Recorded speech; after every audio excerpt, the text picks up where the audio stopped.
అందరికీ నమస్కారం అండి. నా చీపురుపల్లి నియోజకవర్గం చీపురుపల్లి కాన్స్టిట్యున్సీలో ఈరోజు మేము సీఎం రిలీఫ్ ఫండ్ చెక్కులు అందుకోవడం చాలా సంతోషంగా ఉంది.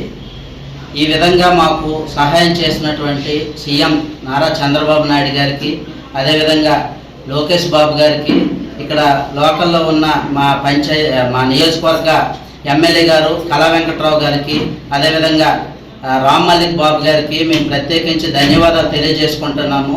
ఎందుకంటే మేము ఆర్థికంగా ఎంతో చితికిపోయి, ఆరోగ్యపరంగా చితికిపోయి ఉన్న సమయంలో మా ఎమ్మెల్యే గారు, అదేవిధంగా మల్లిక్ బాబు గారు మాకు కొంత ఆసరా కల్పించి ప్రభుత్వం తరఫున ఈ రిలీఫ్ ఫండ్ నుంచి మాకు కొంత ఆర్థిక భరోసాను కల్పించినందుకు మేము ప్రతి ఒక్కరు కూడా మన మండల నాయకులకి ఏమి, అదేవిధంగా మల్లిక్ బాబు గారికి ఏమి, అదేవిధంగా కళా వెంకట్రావు గారికి ఏమి, సీఎం గారికి, లోకేష్ బాబు గారికి ప్రత్యేకించి మేము ధన్యవాదాలు తెలియజేసుకుంటున్నాం.